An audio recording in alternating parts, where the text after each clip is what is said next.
শুনো, আই আর তোর মায়ের লগে এই বাড়িতে থাকতাম না হয়, কোথাও আরে বাসা লই দো, আর নাইলে আই বাপের বাড়ি চলে যাবো। ঈশার কথা শুনে আমি একবারও অবাক হইতাম না, কারণ মায়ের বিরুদ্ধে এসব তার নিত্যদিনের অভিযোগ। তবুও ঈশার কথার জবাব আয় দিতেই হইব। দেখো ঈশা, মা একজন বৃদ্ধা মানুষ, কি থেকে কি করে ফেলে তার ঠিক নাই। আর আয় তার একমাত্র ছেলে। আয় যদি তারে সারি তোরে লই অন্য কোথাও বাসা নি, তবে মা একা একা কিভাবে থাকবো? চুপ থাকো তুমি।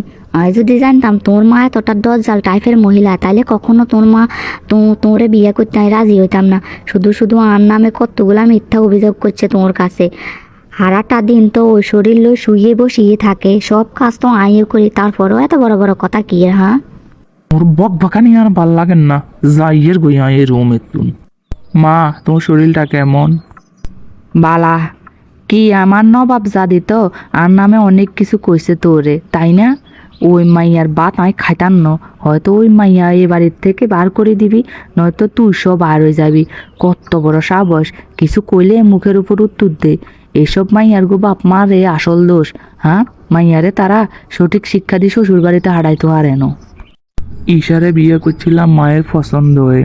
বিয়ের প্রথম বেশ কয়েকদিন মা সবার সাথে ঈশার গুণগান গাইতেন, যে ছেলের বউয়ের মতো দ্বিতীয়টা আর নাই।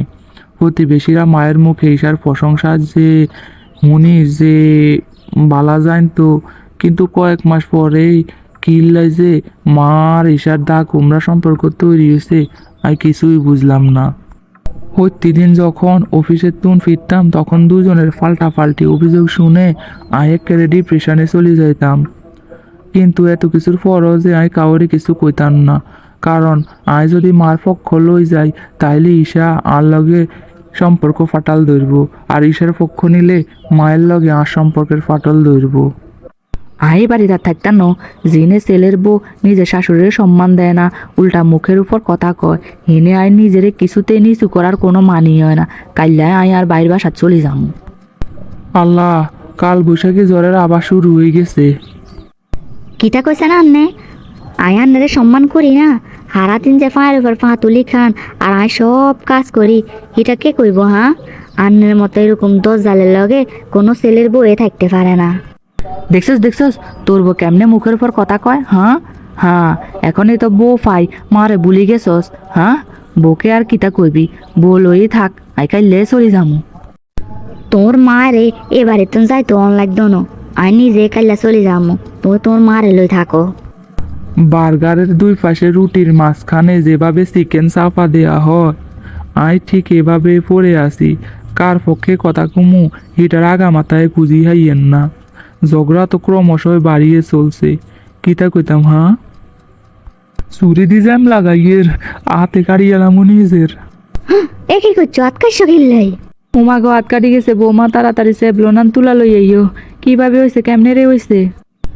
আরে কি বিধবা করাবার ইচ্ছা আছিল তোর? হ্যাঁ, তুই স্যার আই কেনে থাকমু ক? তোরে আই কইছি না সাবধানে সব কিছু করবি, তুই না থাকলে এই পৃথিবীতে আই কেনে বাসমু, কিভাবে বাসমু ক সাইন? তোন্ডারে আয় সামান্য একটা পরীক্ষা করলাম, দেখলাম তোন্ডা আরে কতটা ভালোবাসো। কিন্তু তোন্ডা আরে যতটা ভালোবাসো না কিল্লাই আর মঙ্গল তোন্ডা চাও না, বুঝছো? আচ্ছা মা, তুমি কি কখনো চাইবা তোর মেয়ের শ্বশুর বাড়ি থেকে তোর মেয়েকে কেউ বার করি দেখ? কখনো চাইবে না। তেমনি ঈশাও কোনো এক মায়ের মাইয়া। তুই তো এক সময় তোর বাবার বাড়ি থেকে শ্বশুর বাড়িতে আইছিলা। তুমি কি তখন উপলব্ধি করতে পারো না যে একটা মেয়ের কাছে কতটা কষ্ট নিজের বাবার বাড়ি ছেড়ে অন্য বাড়িতে ঘর সংসার করাটা? আর এই বাড়ির লোক যদি তোরে অবজ্ঞা কিংবা কটু কথা শোনায়, তাহলে কষ্টের মাত্রা কোন পর্যায়ে চলে যেতে পারে তাতে তুই নিশ্চয়ই জানতেছ। জানো? আর আমি জানি যে বউয়ের থেকে মায়ের মর্যাদাটা বহু গুণ বেশি। কিন্তু তাই বলে যদি আয় তোর কথা ইশারে ঘর থেকে বার করে দিই কিংবা ডিভোর্স দিই, তাইলে ভাবতে পারো ওর নামে কতটা কলঙ্ক ছড়িয়ে পড়ব। তোর তো এই বিষয়ে আরো বেশি জানার কথা, তাই না মা? তুই কি পারো না ইশারের নিজের মাইয়ার আসনে বসাইতে? আচ্ছা ঈশা, তুই কি চাও একটা ছেলেকে তার মায়ের কোল থেকে দূরে সরাই দিতে? আজ আয় যদি তোর কথা মতো মারে ভুল বুঝি, তাইলে ভাবতে পারো যে মা তার ছেলের কাছে না পায় কতটা অসহায় হয়ে যাইব। তোর কথায় যদি আমি মায়ের প্রতি অবিচার করি তখন তো আল্লাহ আরে ক্ষমা করতেও না। আর এটার ভাগিদার তুমিও হইবা, তুমিও তো একদিন শাশুড়ি হইবা।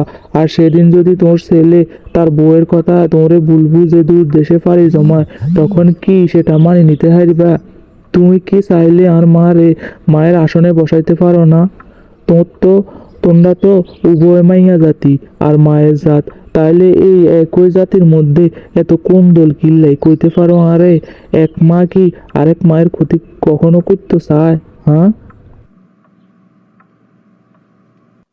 মা, আসলে আমি এত কিছু চিন্তা করে দেখিনো, আপনি আরে ক্ষমা করে দেন মা, আমি ভুল করছি। বৌমা, তুমিও আরে ভুল বুঝিও না। আজ যার ঘরে তো আমরা মিলেমিশে থাকার চেষ্টা করবো।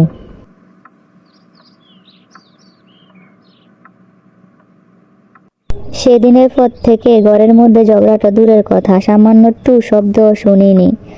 উভয়ের মধ্যে পরস্পর ছিল অত্যন্ত সৌহার্দ্যপূর্ণ, অনেকটা বান্ধবীর মতোই। কিন্তু আমাদের সমাজে কি কখনো এরকমটা হয়? হ্যাঁ হয়, কিন্তু তার সংখ্যাটা নিতান্তই তুচ্ছ।